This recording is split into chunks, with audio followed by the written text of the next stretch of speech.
Hey guys, thank you for joining us today. I'm Barry Page, and this is Legacy Money, the show that shares the truth about money and how it really works so you can live more, give more, and leave more. Today, we have Jon Webster with us again. Thank you, Jon, for joining us. You bet. It's good to be here. Fantastic. Happy Thanksgiving to everybody. Happy Thanksgiving. And that is our topic today. We'll be talking about Thanksgiving and being grateful. We'll be sharing some short stories, inspirational quotes, and business wisdom from great leaders.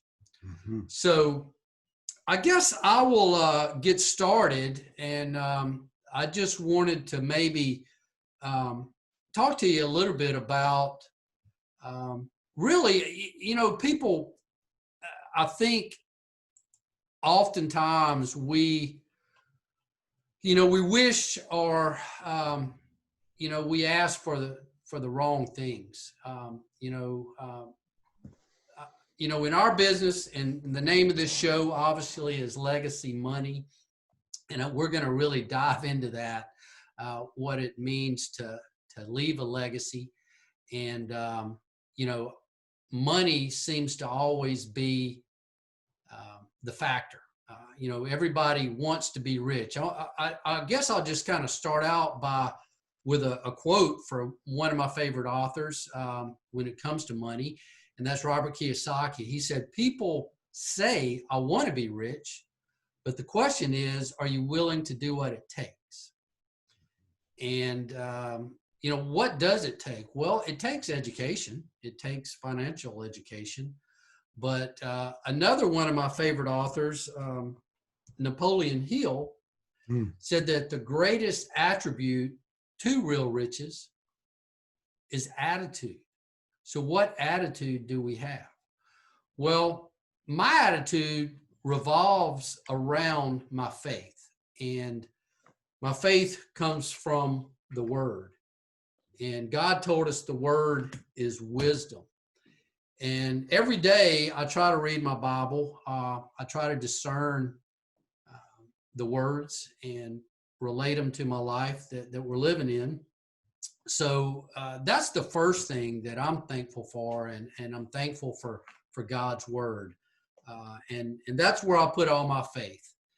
And my family is next there. And of course, my friends and colleagues, people like Jon, that God has introduced me to and allowed me the freedom to communicate our ideas and thoughts to others.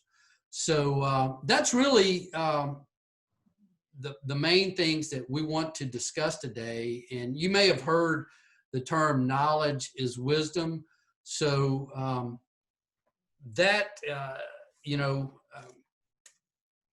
there's some great verses on that. So I just want to maybe share a few verses. Now, it's ironic. I'm going to read some words of scripture from the man that introduced Jon and I to one another in his book, Becoming Your Own Banker, Hosea 4:6. "My people are destroyed from lack of knowledge. Because you have rejected knowledge, I also reject you as my priest. Because you have ignored the law of your God, I also will ignore your children." Yeah. Wow. So we can't be afraid to learn. And learning doesn't come from the TV. It's so easy to just flip on the remote. I'm very guilty of that. I love to watch the news to stay informed. But we also have to be cautious of some of the words in the tongues that are sharing these words. So that's how I'll start it, Jon. What do you say on those topics? What do you have to say about that?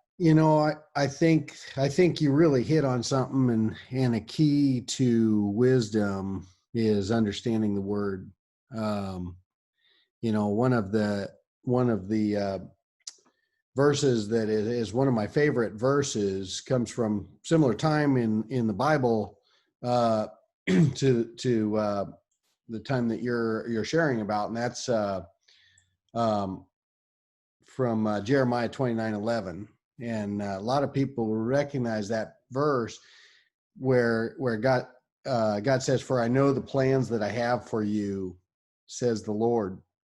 They are plans for good, not for disaster, to give you a future and a hope." That a lot of people get really excited about that verse because it says plans for good and not for disaster. Most don't realize that was a verse that was shared with the Israelites as they were being taken into bondage and captivity for the next 70 years. Mm. And so, a verse of encouragement in pretty dark times, right? Right. And yet that was a promise that the Lord gave to them to be grateful and thankful and know that he had things under control. And, right now, that's a great verse for us to to ponder on and think about that. Hey, there's a lot of chaos out there. There's a lot of confusion. There's a lot of fear. There's a lot of people that are afraid of things. But in spite of that, we can be thankful that God has it under control. Yeah. Absolutely. Absolutely. So, I don't know about you, but when I was in, elementary and on up through high school, and even into my first year of college, I was not a big reader. I wasn't fond of reading. And so whenever I was in college, I was introduced to an internship. And that really, man, that was the birthplace of my reading. Because right when I signed up to do this internship, they gave us a lot of books. And the company that I worked for was Thomas Nelson. And I'm going to read, this was the world's largest Christian communications company at the time. And I believe they still are. They've merged with some other companies. So, but the man that ran that company was Sam Moore. And he, along with Nelson Nash, were two men that really inspired and mentored me. And I just wanted to, this book is called American by Choice. So Sam was an immigrant. He came from Lebanon. And man, just what I learned from this man and the people I worked with, because it wasn't just him. There were thousands of people that went through this program. But I want to just kind of read a couple paragraphs from his book, American by Choice. And unfortunately, Sam passed away in 2018. Ironically, Sam Moore and Nelson Nash died the same year. I personally attended both of their funerals, and it was just a very touching time to be with other ones that just love these men. But here's what Sam had to say in the epilogue of his book. I want to give public thanks for the privilege of living in America. The Puritans, they came here, the original founders of our country, and they were grateful to be here. And unfortunately, I think some people just do not respect that privilege that we have of living in what I believe is the greatest country on earth. Yeah. Where but in America could a shy and halting immigrant come and grow a company over a few short decades to what we have today, and to be secure as we look to the future? This sounds old-fashioned, but I am so grateful to be here that every time I see the flag flutter, it gives me an indescribable feeling of warmth and gratitude. How proud I am to be in a land that adopted me and with open arms took me in. Thank America, and please keep on being the land of the free and the home of the brave for the generations of people living like me who are yet to arrive. And Yeah. he ended saying, finally, thank you, Heavenly Father, together with your Son and Holy Spirit, for offering me the opportunity to know you, to love you, and to serve you with all of my heart. Thank you for giving me the joy of your salvation. Because of you, I look forward to eternity. Ooh, wow. So strong words of faith from a man who came to America as an immigrant. And his legacy was that he was personally responsible for distributing over 300 million Bibles throughout the world. So I have a great deal of gratitude for Sam Moore and for what he's done for so many people and for touching my lives. Yeah. Yeah. Yeah. Some of the great mentors and the influences that they have and is pretty remarkable in when we look back at our lives, isn't it? Oh, it's incredible. I just, that's, really every day I start out with a prayer of gratitude. I'm just thankful for life. I mean, every day, every second that we have here, and we have the opportunity to serve and to serve the Lord and to serve others. So I'm really just so thankful and grateful for that. Yeah. Yeah. Yeah. One of my early mentors, time I was in late elementary school, I met a great American and guy by the name of Colonel Bo Bottomley. And you probably can't hardly see the picture, but Yeah. Colonel Bo was a small mountain of a man from Montana that was a Air Force wing commander. He served in the Joint Chiefs, and he moved to my little town. And for some reason, he took me under his wing and started teaching me life lessons.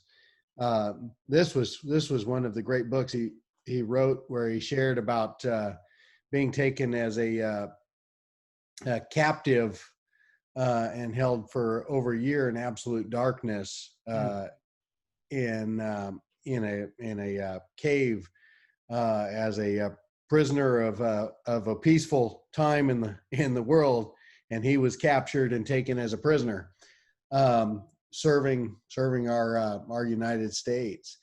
And Colonel Bo had just a litany of amazing stories of adventure in life, but he shared tremendous life lessons in his stories and his times and the adventures we had together. And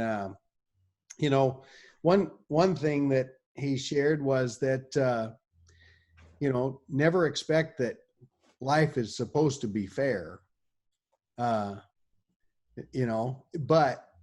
what are you going to do with it if it's not? And he taught us the lesson that we need to have a positive, thankful attitude and persevere and overcome the obstacles and the challenges, whether the game that you're playing in life is fair or not. And we have control over our attitude in dealing with it. And that was an impactful lesson that carried on to influence where I've gone in life. I'm very grateful for Colonel Bo. And yeah. You mentioned a couple words there, and yeah, we never know. I was just speaking to you before we got started about the people we meet, and it just reminds me actually of another quote that I'll be paraphrasing a little bit, but it was from another great author, one of my favorites, They called him Charlie Tremendous Jones. Oh man. He wrote the book Life is Tremendous. Yep. And he said, the way we're going to change in this world is through, one, the books we read. Yeah. Two, through the people we meet, right? Yep. And I've, we've come to kind of know that through the events or places we go is maybe a third one. But yeah, that was a great one. So the people that we meet and all of that kind of revolved, you said, around a positive attitude. And ironically, back when I was selling books, I started the second arm of really my business, and I called it PMA, for Positive Mental Attitude. And I'm looking at a quote now that I have from another of my favorite authors, Dennis Waitley. I saw Dennis Waitley speak live when I was my first summer on the book field when I was about 20. Thomas Nelson published his books and a lot of books that I'm about to share with you. But here's what he said, because it goes right along with what you just said. The obstacles that we'll run into and the things that we have, and how do we overcome that? We overcome it with courage. Courage means to keep working a relationship, to continue seeking solutions to difficult problems, and to stay focused during stressful periods.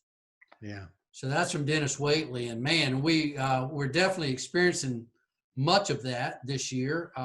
I've never really been a person to get stressed, but I've had some stress in my life this year for sure.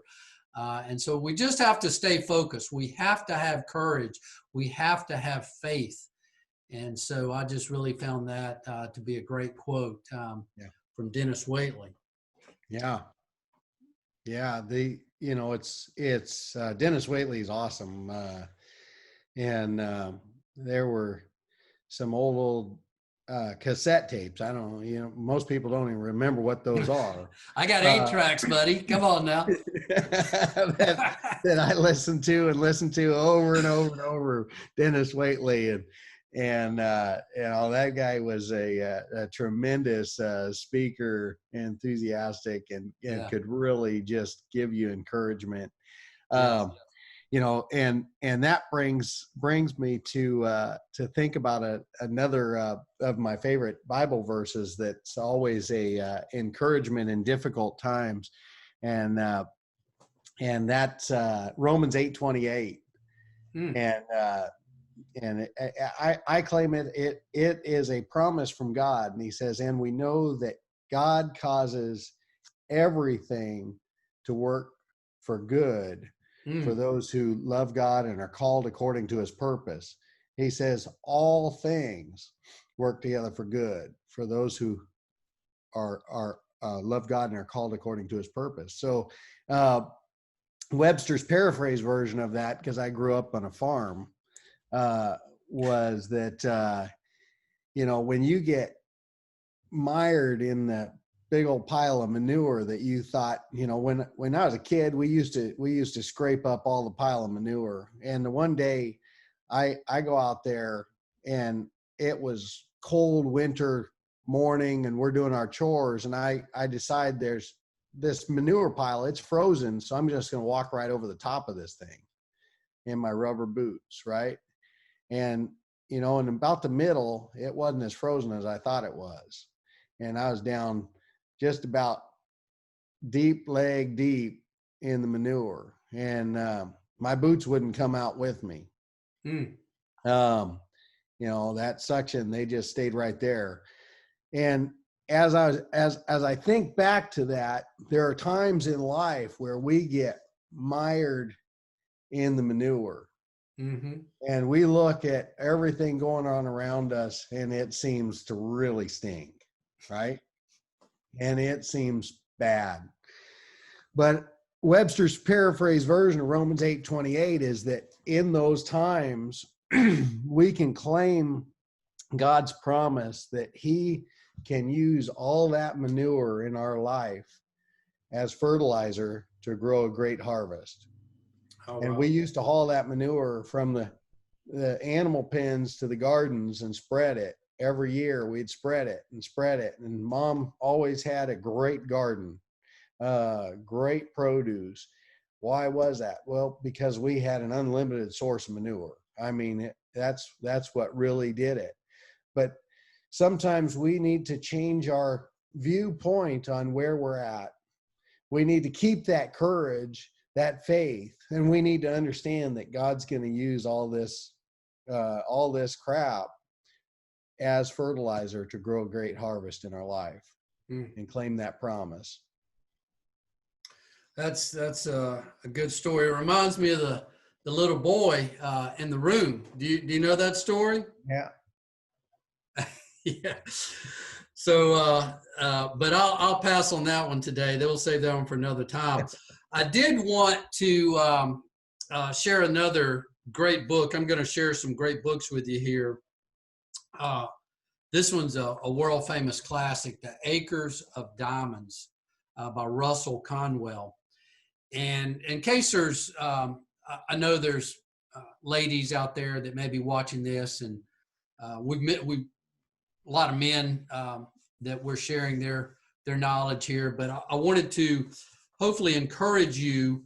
I just want to read a couple of paragraphs from this book. And you may feel like this sometimes. I've read in the newspaper that a woman never invented anything. Well, that newspaper ought to begin again. Of course, I do not refer to gossip. I refer to machines. And if I did, I might better include the men. The newspaper could never appear if women had not invented something. Friends, think. You women, think. You say you cannot make a fortune because you're in some laundry or running a sewing machine. It may be, or walking before some loom, and yet you can be a millionaire if you will but follow this almost infallible direction. When you say a woman doesn't invent anything, I ask, who invented the jacquard loom that wove every stitch that you wear? Mrs. Jacquard. The printer's roller, the printing press were invented by farmers' wives, who also invented the cotton gin of the South that enriched our country so amazingly. Mrs. General Green invented the cotton gin and showed the idea to Mr. Whitney, and he, like a man, seized it. Who was it that invented the sewing machine? If I would go to school tomorrow and ask your children, they would say Elias Howe. He was in the Civil War with me and often in my tent, and I often heard him say that he worked 14 years to get up that sewing machine. But his wife made up her mind one day that he would starve to death if there wasn't something or other invented pretty soon. And so in 2 hours, she invented the sewing machine. Wow. So how was that? So of course, he took the patent. Men always do, but it was her that invented it. She was the reaper. So just some words of thought there for you ladies out there, the women who often stand behind the great men. I just wanted to remind you of that there's plenty of room there, and men could not do what they do if it weren't for you. So I'll leave it next to you there, Jon. And it's funny you brought up Webster's a little earlier in the definition. Let's hear some more from Webster's dictionary. Well, I am certainly grateful for the history of our country. It takes me back, as we talk about Thanksgiving, to 1621, I believe, when the founders came and landed at Plymouth Rock on the Mayflower. And on the Mayflower, and talk about some men of faith. I mean, they believed that they could sail out into the unknown and go where people thought they're going to go off the edge of the earth, and they're like, I think God's got this under control, and they just kept going, and it was tough. I mean, it was tough, and they sailed across the ocean and found land. And talk about a group of guys. I imagine after they sailed that long and they weren't sure at times whether they were going to live or die. They weren't sure at times probably whether they were going to have enough food, and they knew they wouldn't have enough to go back, right? And they get to land, and they were thankful, right? Mm-hmm. And today, as we're coming to Thanksgiving, you know, we want to be thankful. We want to remember why we even celebrate Thanksgiving. And I think they were thankful because it was a whole new lease on life when they landed in a whole new world where they could have a start to a freedoms that they had not imagined before, separation from the government rule that they had been under, and potential tyranny that they had been under, that they could be away and on their own and starting a whole new world, right? And they met some people that probably kept them alive. The Native Americans, the Indians, they probably would credit some of their survival, some of their healing from illnesses that they had acquired from just the time on the ships that they had. And these natives helped to keep them alive and probably save their lives. And so they celebrated that first Thanksgiving together with the Native American Indians, and had a big feast of celebration and thanks. And it was really to give thanks to God for bringing them through that journey. That was what the first Thanksgiving was about. Absolutely. And it is such a great story. You know, we learn about Thanksgiving as soon as, you know, when we're young, but, you know, there's often a part of the story that's left out. And I think it's very relative in the times that we're living in today. Of course, we learned and adapted ways from the Native Americans. But something that's left out, I believe, is the fact that, you know, they tried socialism back then. They formed a community, and it was supposed to be everybody shared in that. But the problem with that is not everybody does share. Some people wanted to work harder and do better, but others, you know, become lazy in their ways. In God's word, he talks about sluggards, but that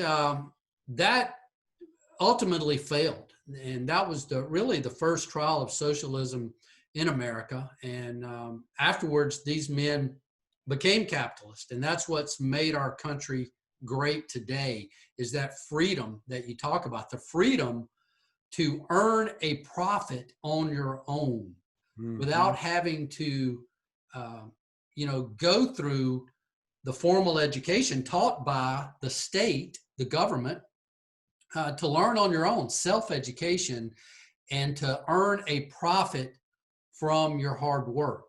So one of our founders later on after that was a man by the name of Ben Franklin. And I'll just read you a quote here from him. And I'm not in any way being saying that we shouldn't have a profession or a job, but in your profession, here's what he said. He said, be studious in your profession, and you will be learned. Be industrious and frugal, and you will be rich. In short, the way to wealth, if you desire it, is as plain as the way to market. It depends chiefly on two words: industry and frugality. Waste neither time nor money. So that's from Ben Franklin, of course, one of our founders. and I love some of his quotes. And man, he was definitely industrious, made a lot of, great inventions, most known obviously for the kite and electricity, but there were many other things that he did, as well as the printing of money, and many things. And his great almanac has some words of wisdom in there. But that's from Ben Franklin. So be industrious and be frugal. We cannot waste our time. We can't waste our money. And those are just, to me, very, very inspiring words. So one of our great founders, Ben Franklin. That was a brilliant thinker, right? One of our forefathers. Absolutely. And I love that you brought up that quote from Charlie Tremendous, because that was a quote that another one of my mentors, Ken Stokes, used to say repeatedly. He would say, you're going to succeed in life relative to the books you read, the people you associate with, those that you build relationships with that are willing to sow into your life, that are willing to mentor and influence you, and places you go, which is largely about the information that you're going to take in through different sources. Some of what that changes to is what you audibly take into your mind through audible sources of input, right? Right. Today, that could be podcasts. Back when Ken was telling me, it was books, CDs, and you can actually tie into mentorship through audible input too. Most people don't think about it. We can be influenced for good, and we can be influenced for junk based on what we feed our minds with audibly, and the books we read and the association we have. And when I'm a little bit like you, Barry, that I didn't really enjoy reading that much. I read and hammered through the books I had to read to get through school. And normally it was in about, 2 all-nighters, working my way through some crazy big book that I really wasn't enjoying that much. So I'd go take a test, But when Ken told me that I was going to succeed in life relative to the books I read and the audible input that I fed my mind with and the people I associated with, I said, well, Ken, what books should I start reading? And you know what? One of the first books he told me to read was Dale Carnegie, How to Win Friends and Influence People, right? Yes. How to Win Friends and Influence People. Yes. And I went, well, Ken, I got plenty of friends. I don't think I need that. And he goes, you need to read How to Win Friends and Influence People. Yes. He goes, you need to read it probably once a year, at least. Yes. You need to go back, you need to read it. And so I read How to Win Friends and Influence People, and I realized that it was not so much about having friends. It was about actually knowing how to relate and work with people and build relationships with people that you didn't know. And it was about knowing how to communicate and convey messages, and the dynamics of that learning process, that mentorship that I got with Ken, and a list of, hundreds of books that he recommended,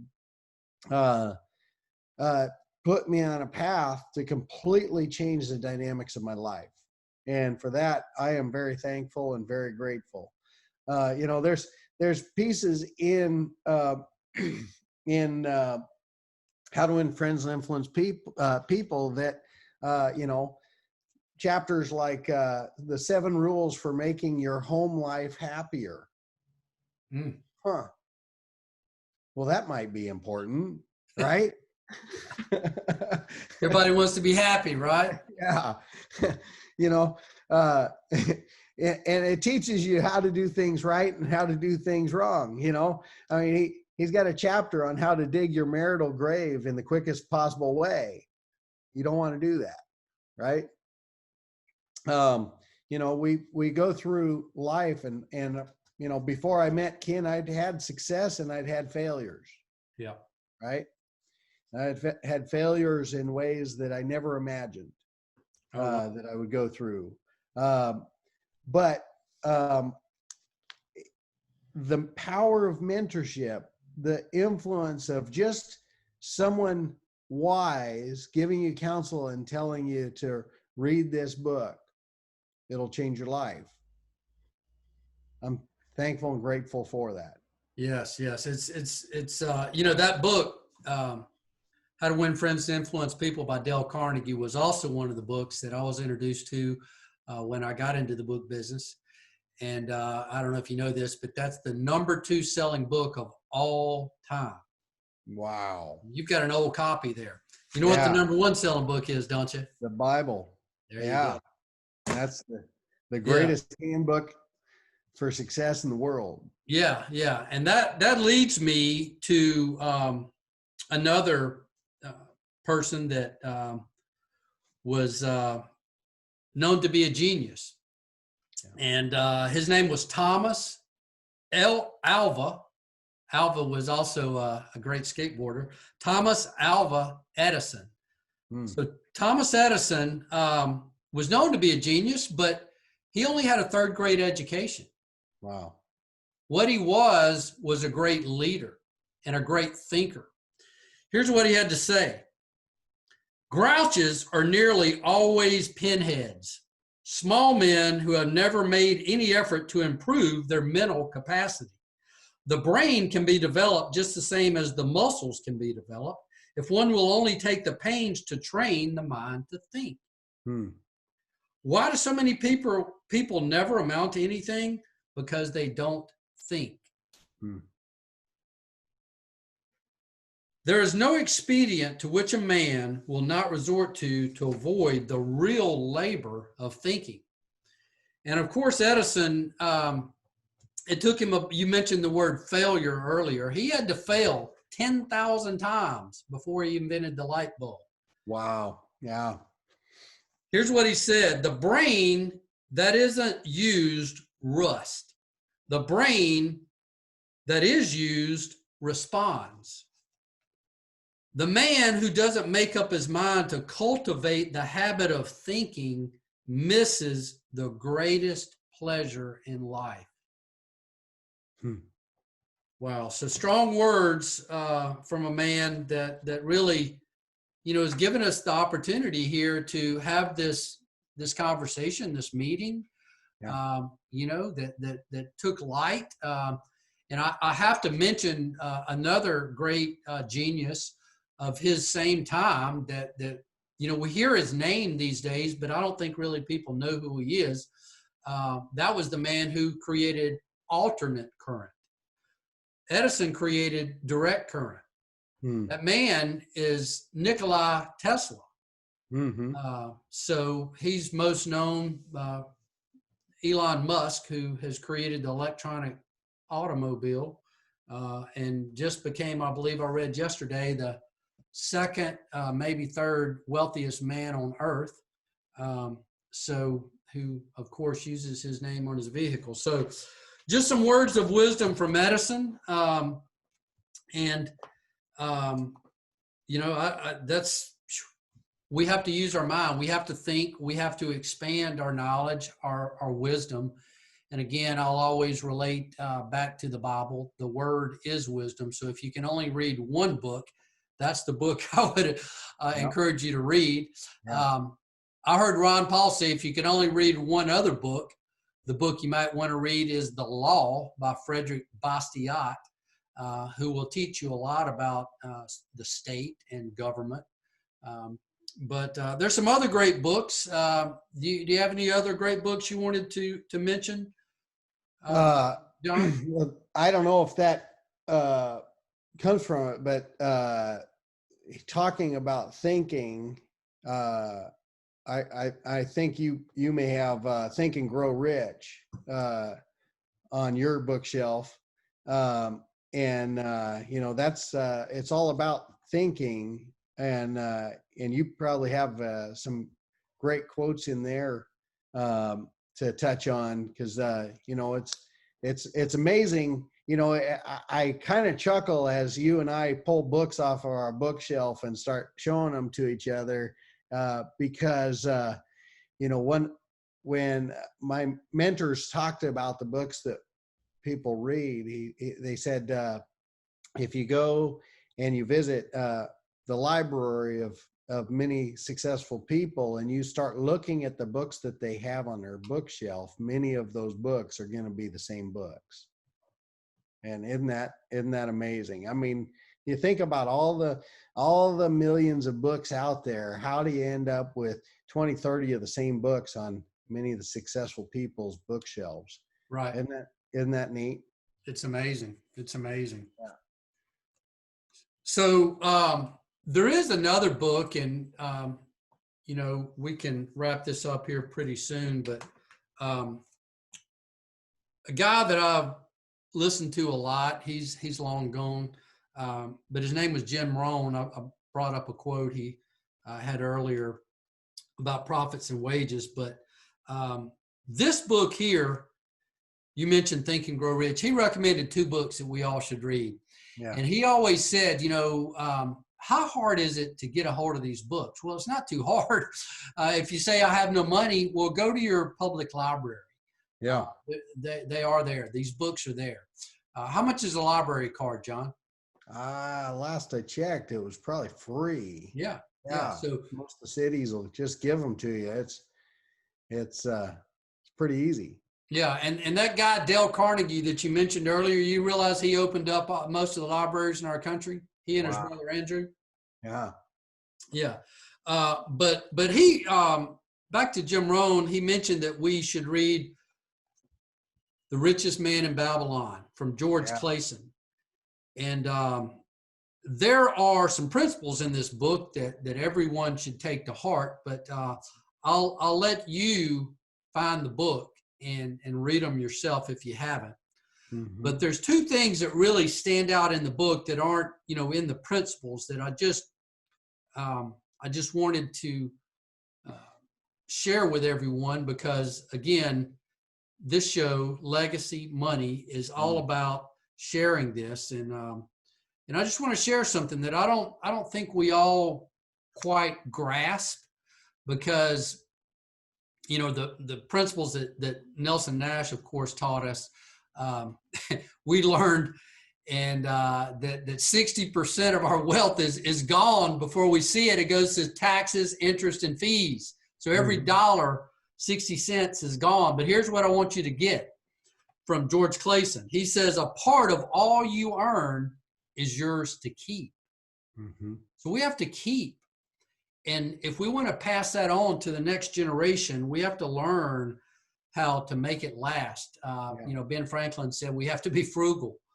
So it's also what he said. He said, where the determination is, the way can be found. Yeah. So you probably heard, where there's a will, there's a way. So that determination can give us the way. God gives us all the instructions right here in this book. Yeah. His word has the answer to all our problems. But, you know, we have to be determined. We have to be faithful.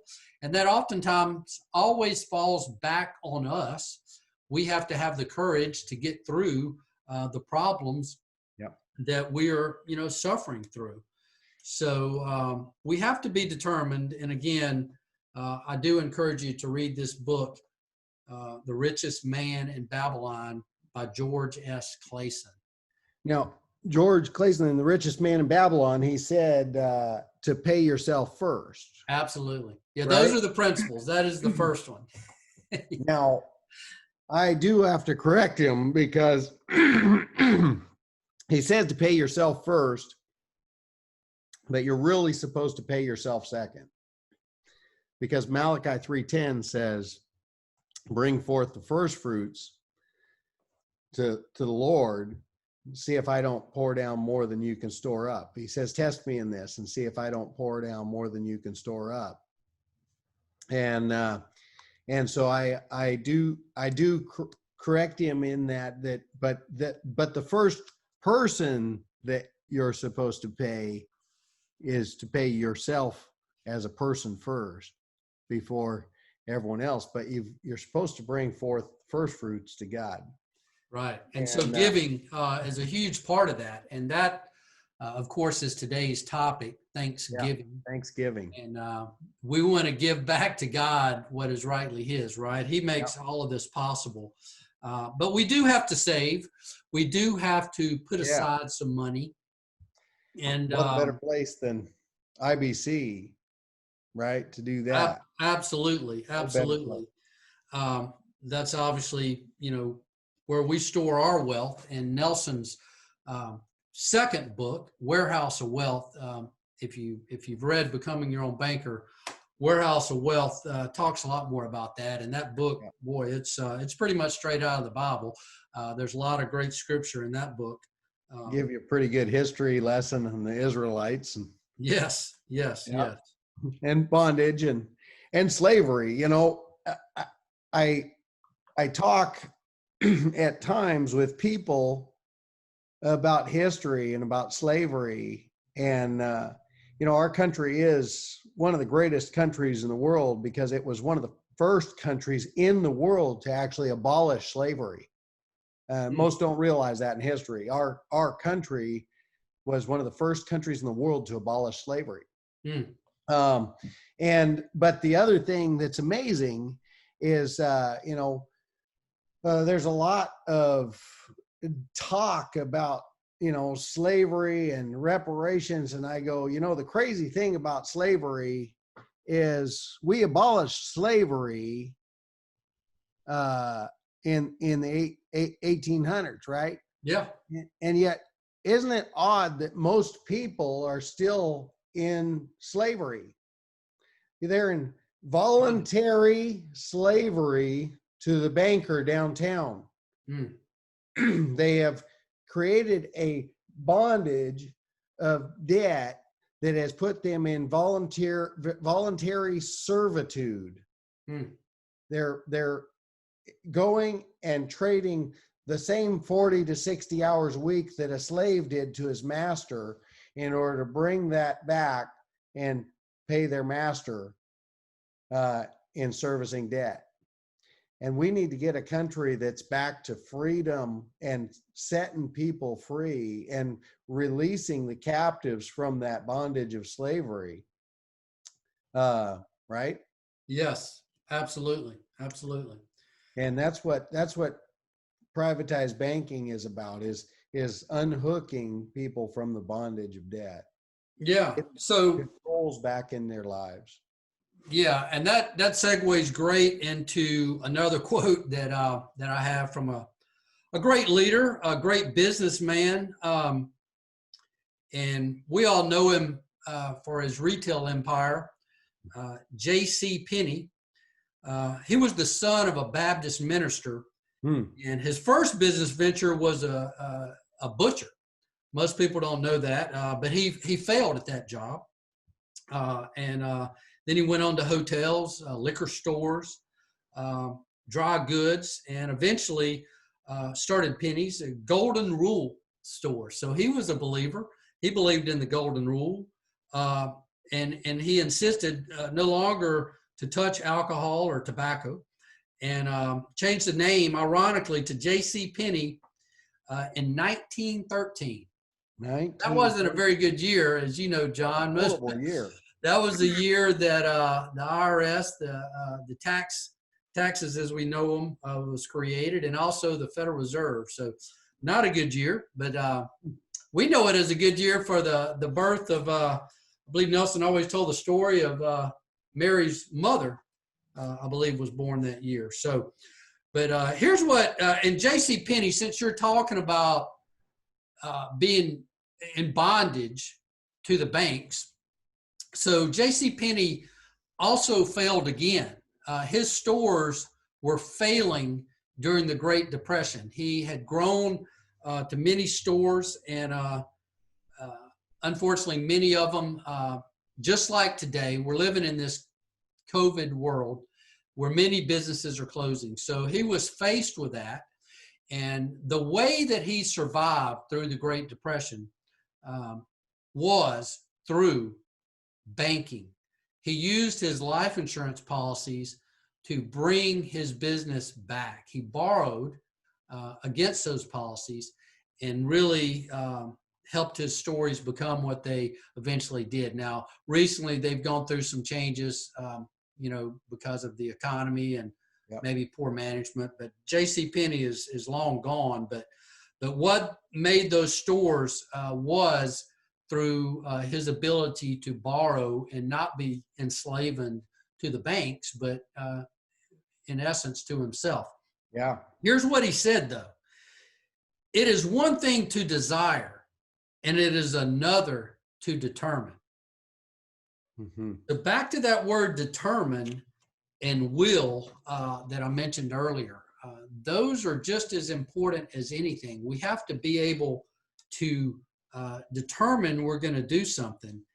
And when we do that, that usually, we don't give up at that point. And so once we determine that, so we have to determine, we can't just have this idea, this goal.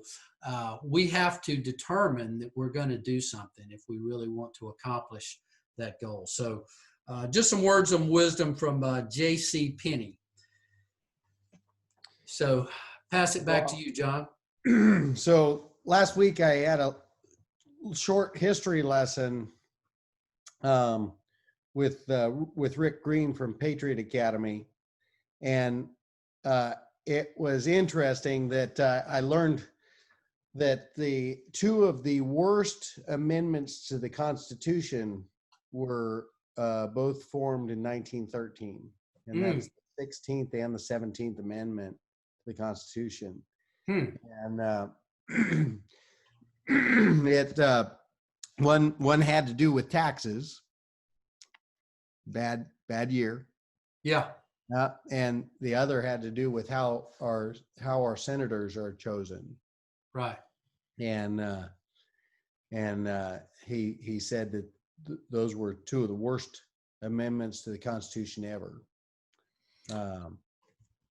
1913, a lot of bad stuff. We had a good discussion about it and about the Federal Reserve Bank and how horrible that entity was in being formed, and our country adopting to use it in 1913. It was not formed by our country. It is not a part of our country. It's as federal as FedEx is to the federal government. I mean, there's no federal of FedEx, and there's no federal to the Federal Reserve. And there's no reserve. There's no reserve either. Yeah, exactly. That's the worst part about it, right? Money out of thin air. Paper money. Those notes that Nelson, wrote so much about, those bank notes. Yeah. So, well, great. I want to close, I guess, just with something that really, I read often. Yeah. And these are ancient. I'm not going to read them all because they would take too long. Yeah. But I want to encourage you to search out the Great Scrolls from the readings of Og Mandino. Oh, yeah. Now, Og Mandino, these scrolls are found in this book here, The Greatest Salesman in the World. Yeah. Now, many people will say, well, look, I'm not a salesman. Why do I need to read that book? Well, we're all salesmen in whatever we do. If you ever want to get married, you're going to have to sell yourself to your wife. And that'll probably be the biggest sales job that you'll ever have. But if you're looking for a job, or even if you're a doctor or attorney, you constantly have to be selling. So the word salesman has, it is the oldest profession in the world. And this book here, The Richest Man in Babylon, that's how we got that way. But the great scrolls are found within this book by Og Mandino. And I just want to leave you with, and by the way, Jesus and Moses were the greatest salesmen in the world. Just take any of their teachings and read them. They were the influencers, and they are the people that we should ultimately follow. But in the scroll marked X, I just want to read to you a little bit from that. And I've lost my page now, but here we go. Again, I'm probably not going to read the whole thing here, but here we go. The scroll marked X 10 from the greatest salesman in the world, Og Mandino. Who is of so little faith that in a moment of great disaster or heartbreak has not been called to his God? Who has not cried out when comforted with danger, death, or mystery beyond his normal experience or comprehension, from where he has this deep instinct to come, which escapes from the mouth of all living creatures in the moments of peril and peril? Move your hand in haste before another's eyes, and his eyelids will blink. Tap another on his knee, and his leg will jump. Confront another with dark horror, and his mouth will say, "My God," from the deep same impulse. My life not be filled with the religion in order for me to recognize this greatest mystery of nature? All creatures that walk the earth, including man, possess this instinct to cry for help. Why do we possess this instinct, this gift? Are not our cries from a form of prayer? Is it not incomprehensible in a world governed by nature's laws to give a lamb or a mule or a bird or a man the instinct to cry out for help, lest some great mind has also provided that the cry should be heard by some superior power, having the ability to answer our cry? Henceforth, I will pray, but my cries for help will only be cries for guidance. So that's the first part of this scroll. I encourage you to find it, to do your research. And I'll just end on the last part, because I do encourage you to pray. And that's what I'm grateful for, is God's just great blessings on us all today. And I just want to encourage you to be thankful for the knowledge that he's given us, for the wisdom that he's given us in our word, for your health, if you're healthy. I know many of us are sick, and I pray for you. I pray for all of us. There's people in my family right now that are sick and suffering, and I know all of you out there probably have someone, if not you, that is sick right now. So I just encourage you to have faith, to pray. And here's what I'll end with. And let me become all you planned for me when my seed was planted and selected by you to sprout in the vineyard of the world. Help this humble salesman. Guide me, God. That's my prayer for you. I'm thankful for all of you out there, and I want to thank you for joining us today. I hope you enjoyed the show and gained some value that you can use in your life. John, do you have anything left to say? I'm just thankful for a wonderful year piled high with manure. I'm thankful for the Lord that has come and given us grace and mercy. I'm thankful for an incredibly great country, the greatest country in the world. In spite of the chaos, we are the greatest country in the world. I'm thankful that I was born and raised here. I'm thankful for that. And I'm thankful for my wife and my family and my girls. God has just absolutely blessed me, and I'm thankful for that. I just am in awe at times as to the incredible blessings that God has poured out. And I'm thankful for our friends, the people that the Lord has put in my path to guide and direct my path, to keep me on on the trail. You know, I was seeing Barry riding the trail, you know, a week ago, and I was like, boy, God, keep that boy on the trail. You know, that is a wild time. But isn't that how life is? Thank you, Lord, that you have kept us off on the trail and not going over the edge. There have been many a time that I could have easily gone over the edge to destruction, right? But God has thankfully kept me on the trail and kept me safe. And so I just count my blessings this year as we're at Thanksgiving for, you know, what an incredible life that God has poured out for us and blessed us with at this point. And we ask that God has the grace and mercy to help us to reach others, help us to bless others as we go forward. Absolutely. We have been blessed. And I just have to add that whenever I do ride on the edge of those trails, I am praying. And the Lord has just blessed me with that talent. I've ridden those bikes. And yes, there's risk I take. They're calculated risks, though. And, you know, I'm just grateful for God's blessing. So we'll leave you with that. We're thankful. And you know, you brought up our country being the greatest country on earth, and that's because of our freedoms, our liberties, and what God has given us. Government didn't give us these things. God gave us these things, and we should be thankful for our freedom and for our families.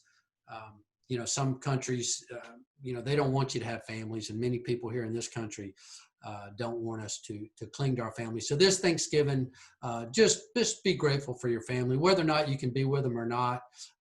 You know, be grateful that you do have friends and family. We certainly are.